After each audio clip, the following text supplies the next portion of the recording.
नमस्कार, मैं हूं आपके साथ शीतल पांडे और आप देख रहे हैं चर्चा आज की न्यूज चैनल। देखिए, देश दुनिया की तमाम खबरें सच्चे और तीखे तेवरों के साथ रुक करते हैं आज की बड़ी खबर पर।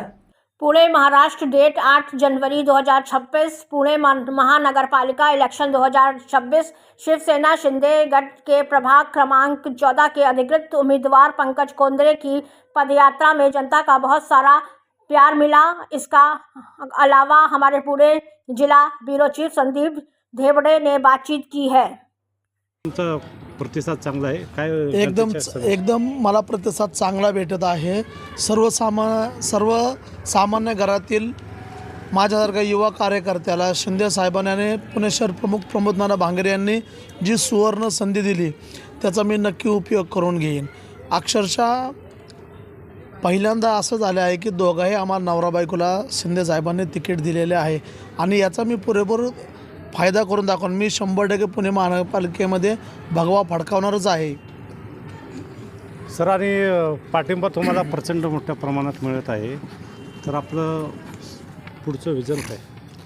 आमच्या प्रभागामध्ये गेले अनेक वर्ष झालं पुणे शहरामध्ये दुसऱ्या किंवा तिसऱ्या क्रमांकाला ट्रॅफिकचा प्रश्न आहे। मी तो ट्रॅफिकचा प्रश्न सोडवायचा प्रयत्न करणार आहे।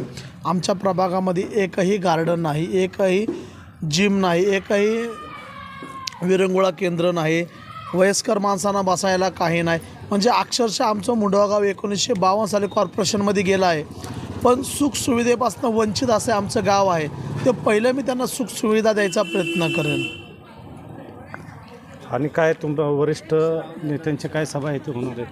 100% आमच्या इथं एखादी शिंदे साहेबांची सभा होणार आहे, उदयजी सामंत साहेबांची सभा होणार आहे, 1-2 रोड शोसुद्धा होणार आहेत। तर हे होते प्रभाग क्रमांक 14चे अधिकृत असलेले उमेदवार पंकज शिवाजी कोंद्रे हे यांना प्रचंड मोठ्या प्रमाणात पाठिंबा भेटत आहे आणि त्यांनी सांगितलं आहे की महाराष्ट्र राज्याचे उपमुख्यमंत्री एकनाथजी शिंदे साहेब यांचं या ठिकाणी सभा होणार आहे आणि रोड शो बी होणार आहे। आपण पाहू शकता हे लहान लहान मुलंसुद्धा त्यांच्यासोबत फिरत आहेत आणि ज्येष्ठ नागरिक प्रचंड मोठ्या प्रमाणात त्यांना पाठिंबा मिळत आहे। संदीप धेवडे, पुणे।